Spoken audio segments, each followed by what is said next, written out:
mom was 31 when she died, and I'm 45. Like, I'm so much older than she was, and I've had so much time to really process all the information. I didn't really want to talk about it. My life was interrupted that abruptly.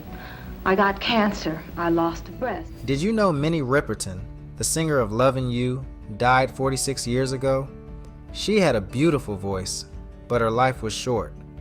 Many people loved her, but some rumors about her death have been around for years. Were these rumors true? Now her daughter, Maya Rudolph, has spoken out. What did she say? Did something awful really happen? Let's find out the truth about Minnie Riperton's death. A beautiful voice, a beautiful girl, a beautiful song. All became hits in 1975. Here is Minnie Riperton. Lovin You. Minnie Riperton was born in Chicago. Her parents were Thelma Inez and Daniel Webster Riperton. Her father worked as a Pullman porter, which means he helped passengers on trains. Minnie was the youngest of 8 children. Her family loved music, so she grew up surrounded by it.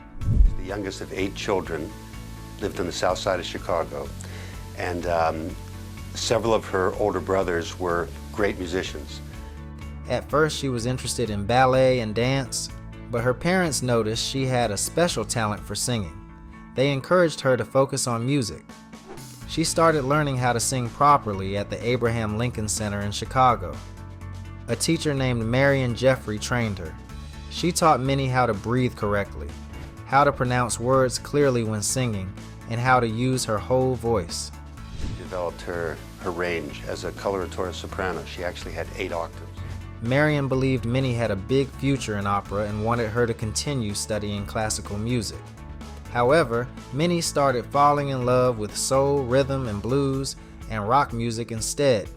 After finishing high school at Hyde Park High School, she went to Loop College. She joined a sorority called Zeta Phi Beta, but later dropped out of college to focus on music. Minnie's first real job as a singer started when she was only 15 years old. She joined a singing group called The Gems. A blind pianist named Reynard Miner heard her sing and decided to help her with her music career. The Gems did not become very famous, but they gave Minnie a chance to practice and improve. The group also did background singing for other artists. One of the most famous songs they sang backup for was Rescue Me by Fontella Bass in 1965. The Gems also released their own music, but they didn't have many big hits. Some of their songs included I Can't Help Myself and He Makes Me Feel So Good.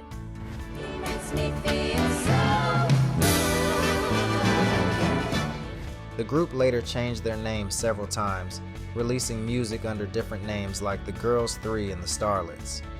In 1967, they released a song called My Baby's Real, which later became popular with fans of Northern soul music. Even though the Gems did not become big stars, the experience helped Minnie grow as a singer. During this time, she met a music producer named Billy Davis, who wrote her first solo hit, Lonely Girl. She released the song under a fake name, Andrea Davis, to honor Billy Davis.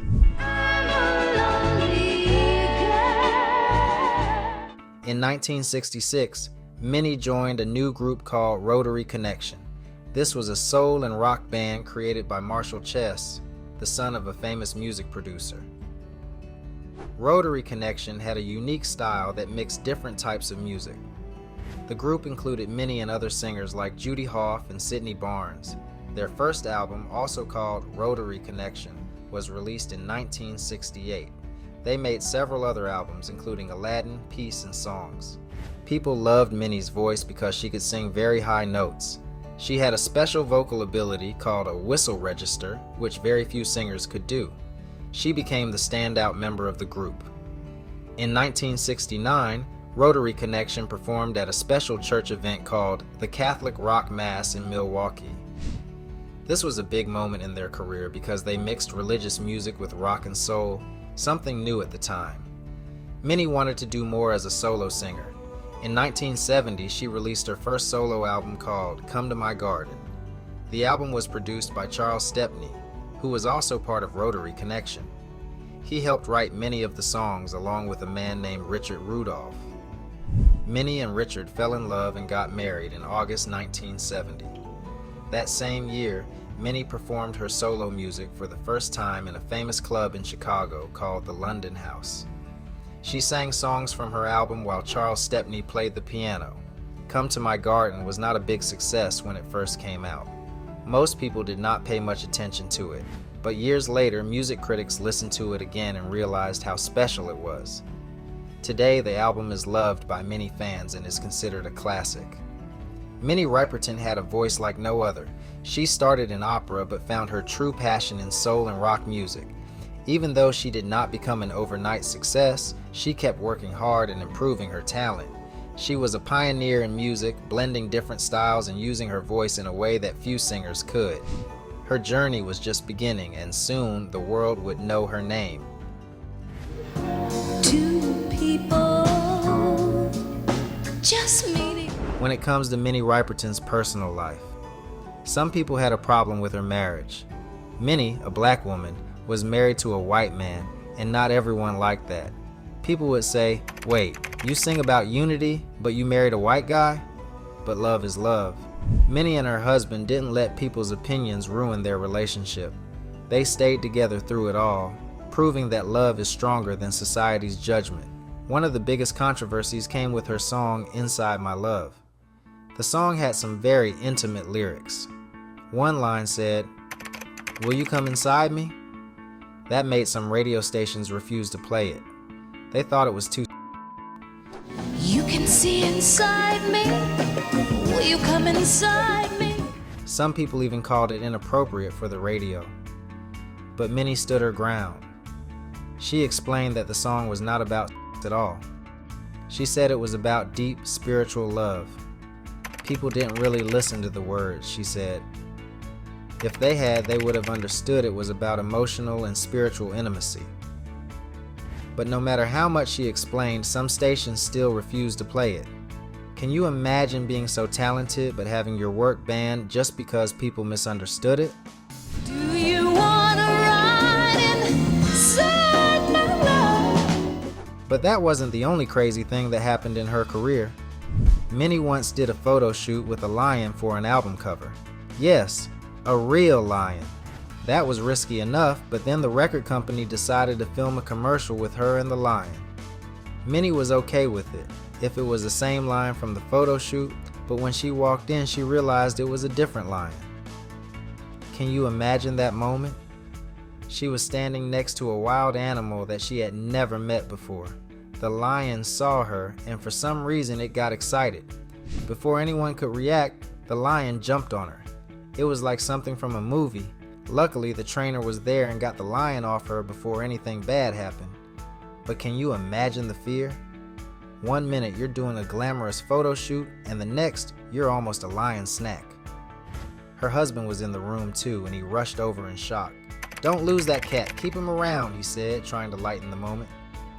But let's be real, that was a terrifying experience. I mean, he was in there fast. My husband was. Don't lose that cat. Keep him around. Minnie's life was full of challenges, especially as a black woman in the music industry. She had an incredible voice, but record labels didn't know where to put her. Her music was too soulful for pop, too soft for R&B, and too unique to fit into any one category. That made it hard for her to get the recognition she deserved. The industry at the time was mostly run by white men, and they struggled to understand her talent. But Minnie didn't let that stop her. She kept singing, making music that touched people's hearts. She even spoke out about the struggles she faced, which was rare back then. Many artists stayed silent, afraid they would lose their careers.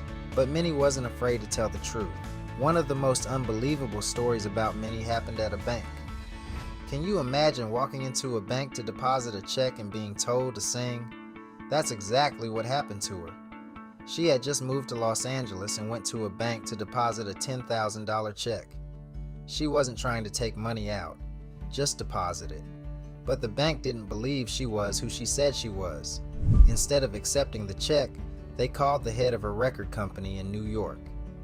Then they asked Minnie to sing over the phone to prove her identity. Yes, she had to sing just to put money in her own account. Can you believe that? It was a ridiculous situation, but she did it. And yes, they finally took the check after hearing her voice. It's shocking to think that even with her success, she had to go through something like that. Loving you is more than just. Minnie Riperton wasn't just a singer. She was a strong woman who faced many challenges but never let them break her. Her music, her love life, and her experiences all made her a legend. Even though some people didn't always understand her, she stayed true to herself. She proved that talent, love, and determination could overcome any obstacle. She may have left this world too soon, but her voice and her story will always be remembered. She faced one of the hardest battles in life, cancer. My life was interrupted that abruptly. I got cancer. I lost a breast. But she refused to let it stop her. She kept singing, kept smiling, and kept living her life to the fullest. Even when things got tough, she didn't give up. She became an inspiration to many people, showing them that even in the darkest times, there is still hope and strength. In 1976, Minnie received shocking news. She had breast cancer. By the time doctors found it, the cancer had already spread to other parts of her body. This made her illness even more dangerous. But Minnie didn't want to sit back and do nothing. She took action. She underwent surgery and had one of her breasts removed to stop the cancer from spreading further. Doctors told her she only had 6 months to live. It was heartbreaking news, but she refused to let it control her. She once said, "I got cancer. I lost a breast, but I saved the rest of my life because I examined myself early. Now I'm healthy. I picked up my life where I left off." This shows how positive she was. She didn't just focus on the bad, she focused on what she could still do. But I saved the rest of my life, and I've got that because I examined myself early. I found out in time, and I got the help I needed from cancer specialists. Minnie was one of the first celebrities to talk openly about having cancer. At that time, many people were too afraid or embarrassed to discuss it, but she wanted to help others by sharing her story. She wanted women to learn the importance of checking their bodies and getting medical help early. But here's something surprising. She didn't tell anyone that her cancer was terminal at first. She kept that part of her diagnosis private for a long time. Even while battling this terrible disease, she kept going. She continued performing in 1977 and 1978, refusing to slow down. She even became the national spokeswoman for the American Cancer Society from 1978 to 1979. This was a huge role, and it showed just how dedicated she was to helping others even when she was struggling herself. Behind the scenes, though, things were getting much harder. Her body was growing weaker, and the pain was increasing. While recording her final album, her condition worsened. The pain was sometimes unbearable, but she still pushed forward. She didn't want cancer to take away her passion for music. By early 1979, she was suffering from extreme lymphedema, which caused severe swelling. Her right arm became so swollen and painful that she could barely move it. If you watched her final TV performances, like the one on the Mike Douglas show, you might have noticed that her arm was stuck in one position. It was heartbreaking to see, but at the same time, it was incredible. Even though she was in so much pain, she still gave everything she had in her performances. That's how much she loved music.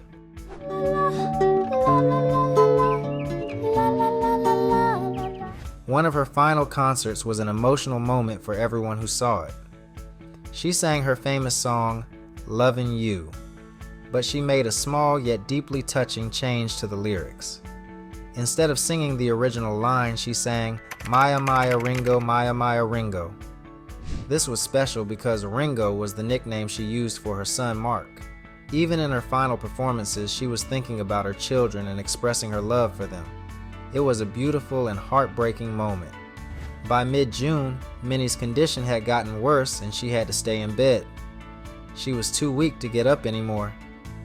On July 10, 1979, she was taken to the hospital.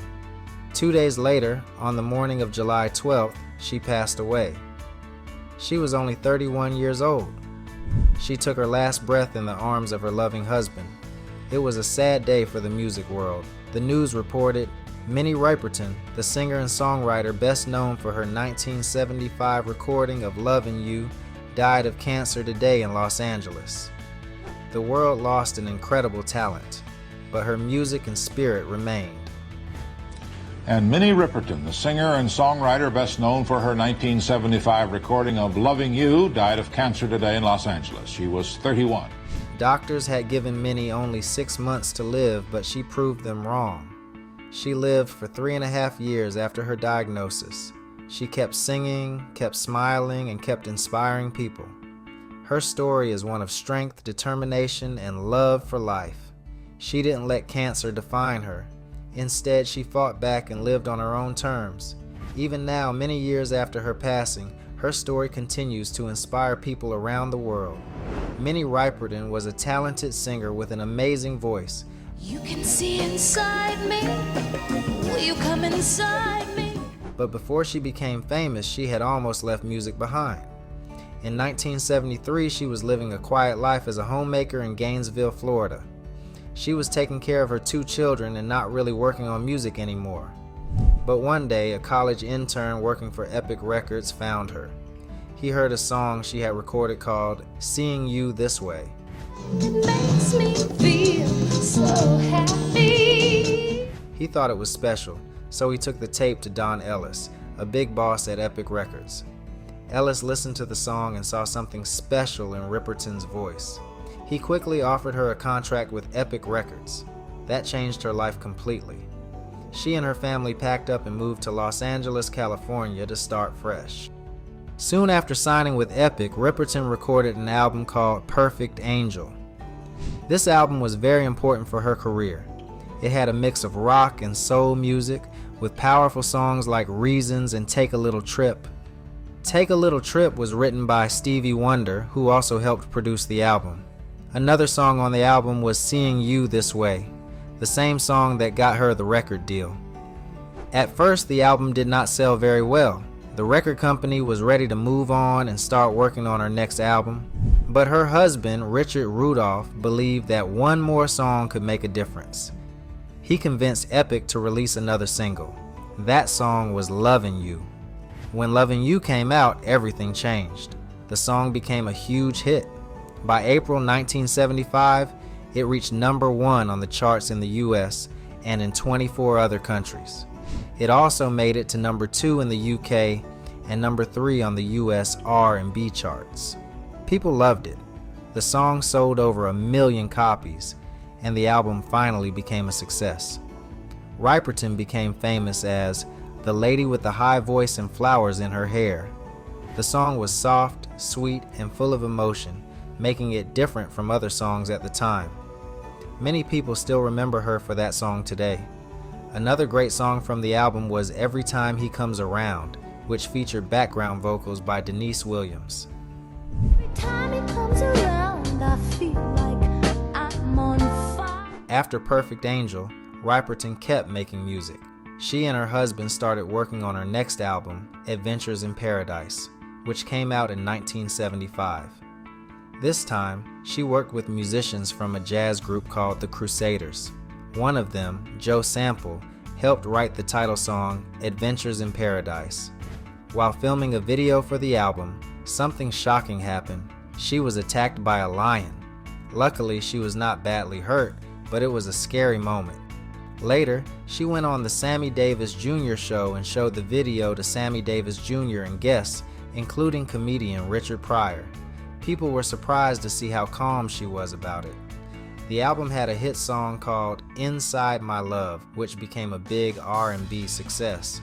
However, some radio stations refused to play it because of the lyrics, which were seen as too suggestive. Because of that, the album did not do as well as Perfect Angel. Do you wanna ride inside my love?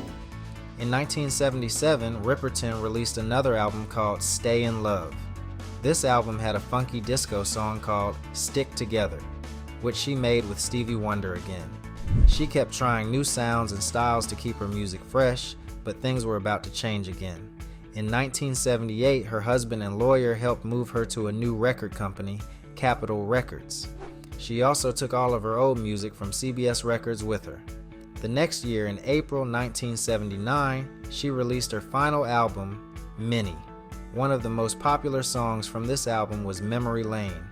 It became a hit and is still loved by many fans. Riperton was not just a singer, she also worked with other musicians. She sang background vocals for Stevie Wonder on several of his songs, including Creepin' and It Ain't No Use from his 1974 album Fulfilling This First Finale. She also worked with him again in 1976 on the song Ordinary Pain from Songs in the Key of Life.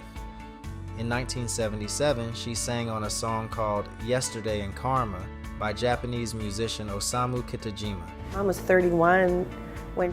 Her daughter, Maya Rudolph, has spoken openly about how difficult it was to lose her mother at such a young age. The pain of that loss shaped her life in many ways, but over time, Maya has learned to embrace her mother's legacy. She doesn't focus as much on the sadness anymore. Instead, she celebrates her mother's music and the incredible impact she had on the world. Minnie Riperton wasn't just a singer. She was a symbol of hope, love, and resilience. At the time of her death, Minnie Riperton had a net worth of $3 million, which showed just how successful she was. But her real wealth wasn't in money. It was in the joy she brought to people's lives. Her music, her voice, and her spirit live on. She had to face so many challenges, from fighting cancer to dealing with the pressures of fame, but she never let anything stop her. She left behind a legacy of beautiful music and a powerful message. Life is worth fighting for. Minnie Riperton will always be remembered, not just for her high notes in Lovin' You, but for the way she lived her life. She was a fighter, she was a mother, she was a legend.